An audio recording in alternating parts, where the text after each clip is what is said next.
আমাদের এইচএসসি পরীক্ষার্থী তাদের অনেক শিক্ষার্থী এখন হসপিটালের বেডে মৃত্যুসজ্জায় পাঞ্জা হচ্ছে। তারই প্রেক্ষিতে আমাদের কোনো মন মানসিকতা এখন নেই এইচএসসি পরীক্ষার্থী হিসেবে পরীক্ষার হলে বসার। আরেকটা বিষয়, এই পর্যন্ত ইতিহাসে কোনো ব্যাচ নাই যে 5 মাস ধরে এইচএসসি পরীক্ষার তারা অন্তর্ভুক্ত থাকে বা পরীক্ষা দেয়। এই বর্তমান যে চেয়ারম্যান আছেন আপনার তপন কুমার স্যার, তিনি কি বিবেচনা করে যে আমাদের পরীক্ষার রুটিন আবার প্রকাশিত করেছে সেটা আমাদের জানা নেই। আরেকটা বিষয় হলো, আমরা কিছুদিন আগে একটা জাগো নিউজে একটা সংবাদ প্রকাশ হয়েছিল যে আমাদের প্রত্যেকটা কিছু কিছু জায়গায় আমাদের উত্তরপত্র থেকে শুরু করে আমাদের যে প্রশ্নপত্র পুড়ে গেছে, তারা এইসব বিষয় বিবেচনা না এনে পুনরায় কিভাবে আমাদের পরীক্ষায় প্রস্তুতি নিতে বলে সেটা আসলে আমাদের বোধগম্য হয় না। আরেকটা বিষয় আমরা বলতে চাই, আমাদের অনেক ভাইয়ের এখনো হসপিটালে বেডে মৃত্যু সঞ্চয় পাঞ্জা লড়ছে। আপনাদের বলবো, যারা তত্ত্বাবধায়ক সরকার আছেন তারা অবিলম্বে তাদের সেখানে যান, তাদের পাশে দাঁড়ান, কারণ তারা এই পর্যন্ত অর্থ সংকটে পড়ে তাদের সুচিকিৎসা তারা পাচ্ছে না। আর আমাদের দাবি একটাই, আমরা এখন পরীক্ষায় বসতে চাই না, কারণ যখন বৈষম্য বিরোধী ছাত্র আন্দোলন আমাদের ডাক দিয়েছিল তখন আমরা ঘরে বসে থাকতে পারি নাই।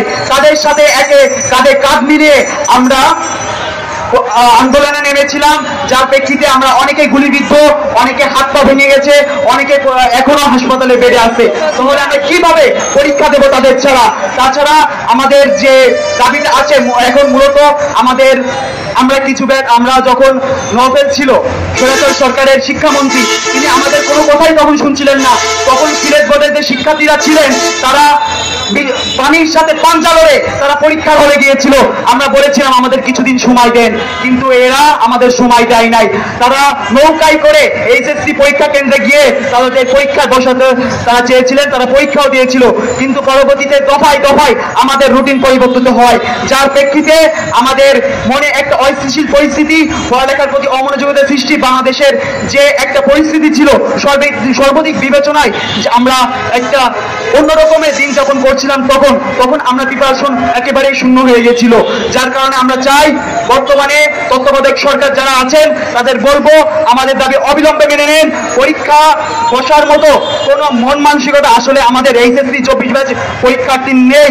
তাই আজ আমাদের প্রেস ক্লাবের এখানে সহ সারা বাংলাদেশে আমাদের কিছু কিছু জেলায়, চট্টগ্রাম, যশোর, খুলনা থেকে অনেক জেলায় আমাদের কর্মসূচি ঘোষণা হয়েছে। আমরা বলতে চাই, আমাদের দাবি যদি না মেনে নেন, আপনারা জানেন ছাত্র সমাজ কি করতে পারে আর না পারে। আমরা আপনাদের কাছে কোনো অযৌক্তিক দাবি পেশ করছি না, আমরা একটা যৌক্তিক দাবি নিয়ে আপনাদের সামনে হাজির হয়েছি। সুতরাং আপনাদের বলবো, আমাদের দাবিটা মেনে নিয়ে আমাদের অ্যাডমিশনের কথা চিন্তা করে, আমাদের সর্বাধিক বিবেচনা করে আমাদের 20 তারিখের ভিতর আমাদের একটা সিদ্ধান্ত জানানো হোক। আর না জানানো হলে আমরা কঠোর কর্মসূচি ঘোষণা করবো ইনশাল্লাহ। ধন্যবাদ সবাইকে।